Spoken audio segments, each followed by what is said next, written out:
Hello everyone welcome to Priyanshi study circle. आज video रे वायुमंडल विषय किसी एमसीक्यू नहीं आसी चलता आलोचना करवा। प्रश्न एक, केउठे ट्रोपोस्फियर उच्चता सर्वाधिक केउठे ना उत्तर है विश्व अंचल। प्रश्न दुई, क्यों जोड़ीटी असंपर्कित अटे क्योंटी ना उत्तर है नियत वायु स्थल वायु।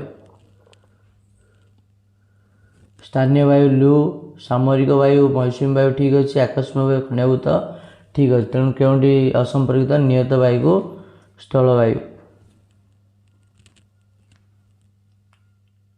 प्रश्न तीन, उभय गोलार्धरे 60 रु 70 डिग्री समीक्षा रेखा मध्य सृष्टि होता लघुचाप वलय को कौन कहुच्छे कौन कहुच्छे ना उपमेरु देशीय लघुचाप वलय।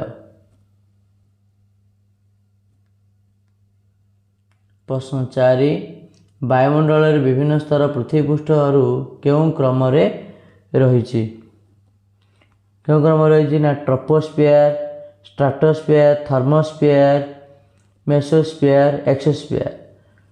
Troposphere, stratosphere, thermosphere, mesosphere, exosphere. सठिक उत्तर ऑप्शन सी।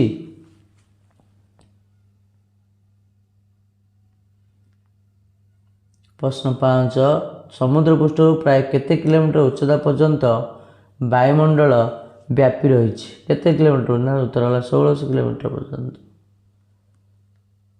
प्रश्न 6, वायुमंडल निम्नलिखित केउं स्तरटी विमान चलाचल अनुकूल होता है क्यों स्तरटी ना उत्तर है स्ट्राटोस्फियर। प्रश्न 7, वायुमंडल में अम्लजान परिमाण केते भाग ना 21। प्रश्न 8, जीवजगत श्वासक्रिया क्यों गैस ग्रहण करिथाए क्योंटी ना उत्तर है अम्लजान। प्रश्न 9, क्यों स्तरटी वायुमंडल सर्वनिम्न स्तर अटे क्योंटी ना उत्तर है ट्रोपोस्फियर। प्रश्न 10, थर्मोस्फियर केते किमी ठारू वायुमंडल शेष स्तर पर्यंत विस्तृत केते ना उत्तर है 80। प्रश्न 11, क्यों स्तर हीलियम और ओजोन गैस रही क्योंटे ना उत्तर है एक्सोस्फियर। प्रश्न 12, तापमात्रा दैनिक ह्रास वृद्धि को कौन कहुच्छे ना दैनिक तापमात्रा बोली कहुच्छे। प्रश्न 13, गर्जनशील चालीसा क्यों गोलार्ध उपलब्ध क्योंटी ना दक्षिण गोलार्ध। प्रश्न 14, सौराभितापर परिमाण पृथ्वीर क्यों अंचल सर्वाधिक अटे क्यों अंचल ना उत्तर है विश्व। प्रश्न 15, दक्षिण पूर्व एशिया प्रभावित सामयिक वायु को कौन कहुए कौन कहूँ उत्तर है मौसुमी वायु। प्रश्न 16, वृक्षलता आदि क्यों प्रक्रिया वायुमंडल को बाष्प छाड़ी था क्यों प्रक्रिया छाड़ती ना उत्तर है बाष्पमोचन।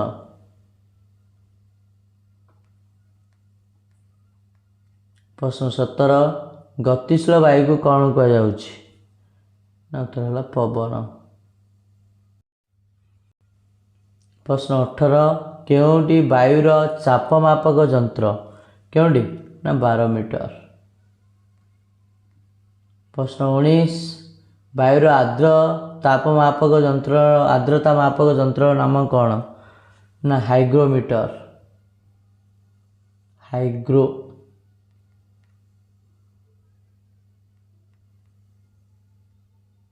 हाइग्रोमीटर।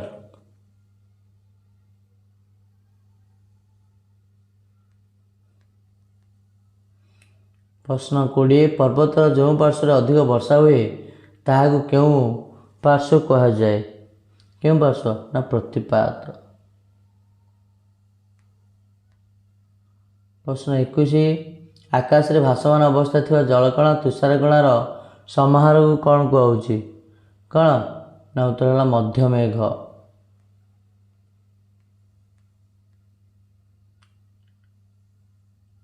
प्रश्न 22 वायुमंडल निम्नलिखित केउं स्तर जलवायु और पाणीपाग संबंधी समस्त घटनावली घटी थाए केउंठी ना उत्तर होला ट्रोपोस्फियर। प्रश्न 23 वायुमंडल निम्नलिखित केउं स्तर ओजोन गैस थाए केउंठी थाए ना उत्तर होला स्ट्राटोस्फियर रे।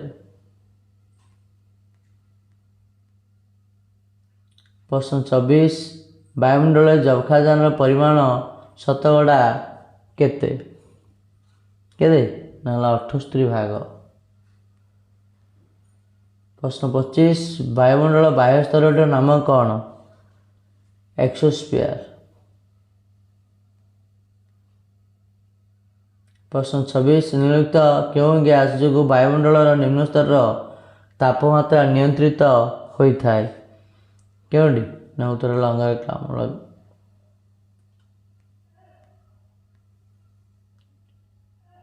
प्रश्न 27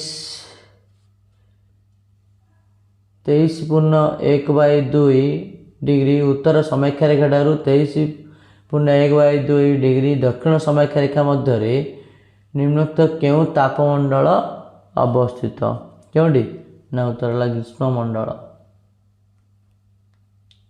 प्रश्न 28 समुद्र पतन रे वायु चाप केते केते ना 1013 मिलीबार। प्रश्न 29 निरक्ष शांत वलय वायुमंडल रे अवस्था किपरि थाए वायुमंडल शांत और चलनशील वायुमंडल शांत और चलनशील चलन शून्य। प्रश्न 30 वातावर्त को चीन उपकूल रे कौन कहा जाए कौन कहुची ना टाइफन। प्रश्न 31 प्रायतः पृथ्वी केउं अंचल तुषारपात होता है केउं अंचल ना पर्वत श्रेणी और मालभूमि अंचल। प्रश्न 32 निम्नलिखित केउंटी स्थानीय वायु प्रवाह अंतर्भुक्त नुह केउंटी स्थल वायु। प्रश्न 33 वृष्टिपात केते प्रकार अटे 3 प्रकार। प्रश्न 34 भूपृष्ठ केते उच्चता मध्य विस्तृत मेघ को मध्य मेघ कहा जाए केते ना उत्तर है 2 किमी रु 6 किमी।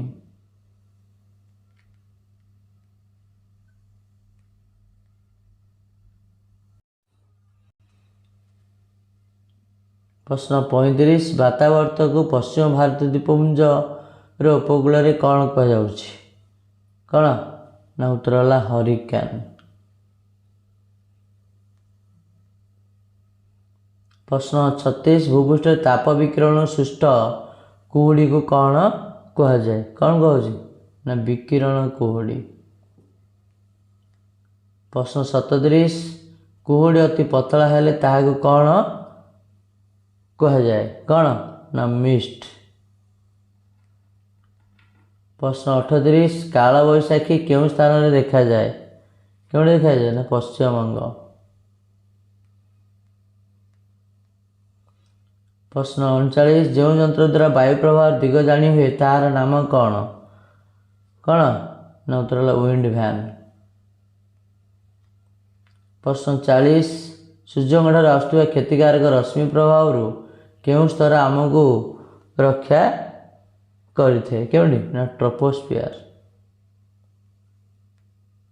प्रश्न 41 दिन बेला समुद्र उपकूल स्थल भाग आड़ को बहुतवा वायुटी केउंटी केउंटी ना सामुद्रिक वायु। प्रश्न 42 समुद्र वायुर प्रभाव प्राय केते किमी पर्यंत अनुभूत हुए केते ना उत्तर है 25। प्रश्न 43 हीलियम और ओजोन गैस केउं स्तर रे अछि केउंठी अछि ना उत्तर है एक्सोस्फियर। प्रश्न 44 रखी पर्वतमालार पूर्व ढालू अंचल शीतकाल प्रवाहित होता उष्ण और शुष्क वायु को କ'ଣ କହନ୍ତି? କ'ଣ ନା ଚ୍ୟୁନିକ୍। ଚ୍ୟୁନିକ୍। ପ୍ରଶ୍ନ 45 ରାଜସ୍ଥାନରେ ପ୍ରବାହିତ ଅତି ଉଷ୍ଣ ଓ ଶୁଷ୍କ ବାୟୁ ପ୍ରବାହ କେଉଁ ନାମରେ ପରିଚିତ? କେଉଁ ନାମରେ? ନା ଲୁ।